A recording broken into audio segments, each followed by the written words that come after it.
Hello, and welcome to the BKS podcast, episode 10, with your host, Peter Land, who should be seated right here. Hello. Okay, I'm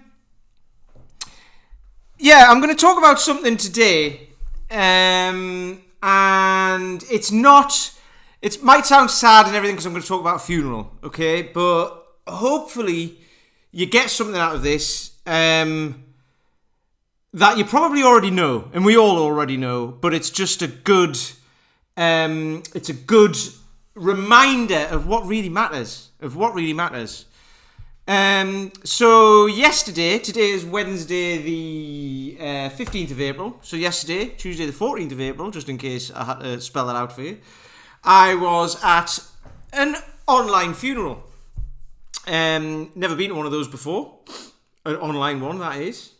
There are some people I know who have never actually been to funerals. I remember speaking to somebody, I think it was one of my friends who'd never been to a funeral, and it was because he's like 10 years younger than me or something like that, and it was like, really? And he was like, no, I've never been, because all of his family are still alive and all of that. I think he was the youngest in his family and everything. But anyway, this was a funeral for a guy who I knew, who I probably haven't seen for 6 or 7 years, but I knew when I was younger. I used to work behind the bar with him in Surtees Hotel in Newcastle, which was also part of, owned the Key Club, which was a nightclub as well. So me and him, we knew each other before that, and then we both went to uni, and I ended up, during the holidays, working behind the bar with him at Surtees in the Key Club, which was great, and we knew all the words to Rapper's Delight, so me and him used to stand behind the bar when they played that and sing along.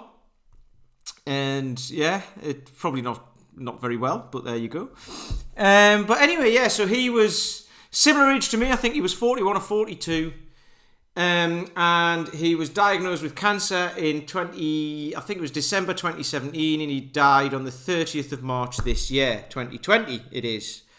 Now, obviously, there's a bit of a situation going on at the moment with social gatherings, and you're not allowed to hold funerals in the way you usually would, with all family and friends there and all of that. So his sister lives in Australia, so she couldn't come across. His dad couldn't come down. I think his funeral was in Reading. His dad couldn't come down for Newcastle for some reason. I don't know why, but anyway, he couldn't. So, so they basically streamed it online, which was, and it was just very moving, because he was young. He had he's got a 3-year-old daughter. He leaves behind his wife.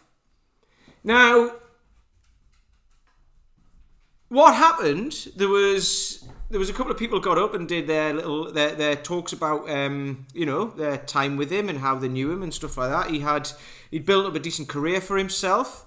But then there was this one guy, Chris, who I used to know back in the day as well, who Dan kept in touch with, him and his brothers, Charlie and Dave. He kept in touch with them, and they basically, Chris got up and said, look, we've lost a brother, basically, because they've been friends for so long. And I was speaking to some of my friends about this. I might go into that later on, I might not. But anyway, he basically got up, and Dan had written down his last words. Okay, he'd written like a whole passage, basically, of his thoughts while he was coming to terms with his mortality. And, I can't remember. At the start, I was like, I'm going to try and remember lots of things that were in this, but it's really hard because there's lots of emotions going on. But the main kind of message from it that I got anyway, and I think that he was trying to say, was, you've got your family, you've got your friends, and nothing else really matters. Relationships, all of that are what matter, and nothing else does. Material stuff, don't worry about it. All of that.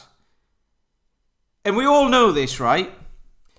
And he also said that some of the happiest times that he's ever had have been in the last couple of years after he got diagnosed with terminal cancer. Because he knew that he had to make the most of the time that he had left. So his daughter was 1 when he got diagnosed, so he had to make the most of the time that he had left. with his young daughter and tell her how much he loved her all the time and play Heidi with her and all of that. I think he was saying, and he said in his it was his speech basically. Yeah, and then he mentioned, his sister Natalie died 19 or 20 years ago. She was only very young, 22, and he was apologising to his parents for, for saying, look, I'm sorry, but this is the second of your children that you're going to outlive, which, no parent should outlive their child, but out of 3 of them, they've outlived 2 of them, which is horrible. Horrible. But anyway, sadness and tragedy aside, this Dan was like, he was a really happy guy. He was a really happy guy, dry sense of humour, loved his music. From what I remember anyway, like I say, I haven't seen him for 6 or 7 years, but I don't suppose he changed very much. And he was also pretty fit and healthy. So in his speech, he also said, after working really hard to get where he wanted to be, he took a year out as a gap year and all that. He did that before he went to university as well. So he was a bit of a traveller, a bit of an adventurer, all of that. But he also enjoyed keeping in shape. And in his speech, he said he'd found the perfect work-life balance. He could cycle or run to work, do his work in the day, get back home, and spend time with his family. And that was all he wanted. That was it. And he was like, basically, it's taken me right up until he's 40 years on this planet, and he's like, that's what I want. That is exactly what I want. And that's what most of us want, right? I would say, is just to spend as much time with the people who we love as possible. And with the situation at the moment, that's happening quite a lot, I would say. So anyway, this is going to be a short podcast, I think, because I don't really want to go on about it too much. And I had lots of other things to say, like swimming around in my head, but they've all just disappeared. They've all just disappeared talking about this now, actually. But the main message, like I say, in his last words were that the most important things in his life aren't material. The most important things are the people and the relationships with those people, past and present. He basically said anybody he's ever met in the past, anybody who was there at the funeral, albeit online, if you're there, you probably meant something to me, and I probably meant something to you, which is true. So yeah. And I spoke to someone. There was one of my friends commented on a post I'd put on Instagram, I think, the other day. I put on a post about what's important in life, and how I went through having everything I ever wanted. By the time I was 28, I had a well-paid job and a fast car and a house and a girlfriend at the time who became my wife, and that was all in 2005 when I was like 28. And I lost not all of it, but I screwed it all up between September 2013 and August 2016. My marriage ended. I lost my job in September 2013, and then there was a bit of a spiral downhill from there, as you can imagine, because I've been doing that job for 15 years or whatever, in one guise or another. So I posted something about that, and my friend commented and said, yes, and you've managed to keep some friendships, with the people who I grew up with back home for the last 25 years or more. My mate Bob, I've known him since I was 6, so that's like 37 years. Okay, so that's, this is a decent amount of time, that. So, and she said basically, you should be very proud of the fact that you managed to keep those friendships for that long. And it reminded me that a couple of days ago, the Baz Luhrmann song, it's not a song, is it? But you know what I mean. The Baz Luhrmann thing, everybody's free to wear sunscreen, was on the radio, was on the wireless radio. It's digital, actually, but we'll call it that anyway. It's still wireless, isn't it? I don't know. Anyway. Trevor Bayliss, by the way. Everyone remember him? He invented the wind-up radio. Anyway, little factoid for you there, just to break up the sentimentality of this podcast. But anyway. Yeah, so... Baz Luhrmann, everyone's free to wear sunscreen. I can't remember the exact lyrics, but it says, "Be nice to your siblings. They're the key." I can't remember the exact lyrics, but they're kind of like, they're the key to your past and the most likely to stick with you in the future. And I said to my friend Catherine, who posted on this thing and said, you've kept all these friendships and that. And I said, yes, I consider you lot. So Catherine, Johnny, Dan, my mate Mark, Speedy, Bob, Kev. There's probably a few more, but they're the core main lot who I grew up with, who we all still not necessarily see each other all the time, but we're all still there for each other, and I consider them family. They're all my brothers and sisters, basically. They're my siblings, and they will be till the day I die. And some of those relationships I'd let kind of lapse a little bit in the past. But I made a massive realisation because they matter. They matter. They really do.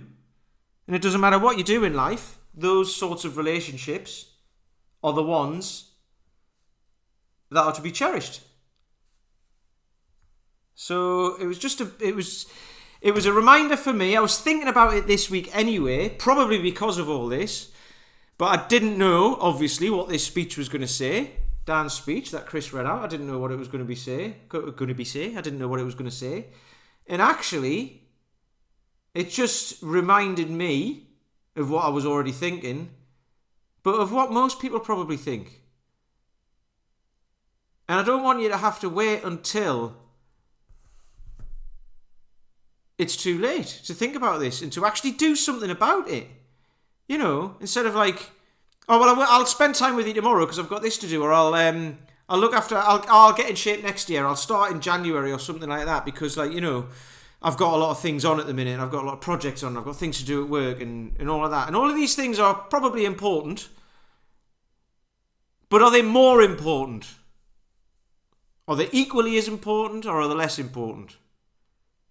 And I would argue that a lot of things are less important than staying in shape and the relationships with your family. Obviously, you need to work to make money, to live, and that's cool. But how much? How much do you need? Just think about that. So anyway, I'm going to shut up now. Because I've made myself think. I've got lots of thoughts going around in my head now. So hopefully this will just, we're now, what are we? Week 4, I think, of lockdown. And, lots of things have changed. And we've all been given, a lot of us have been given, some people haven't, obviously, some people are key workers and they have to be out and working as hard as possible and probably working harder than they usually do. But for the rest of us, we've been given time to think, to collect our thoughts and think what really matters. So, this just all brought it home to me. It got brought home to me over the last 6 or 7 years since I got made redundant and screwed everything up. And I've come out the other side of that and realised what really matters. So, please just have a think about that. If you think this podcast will help people, share it, ask questions, send me messages. And let's just keep the conversation going. Thank you. And I'll talk to you on the next one.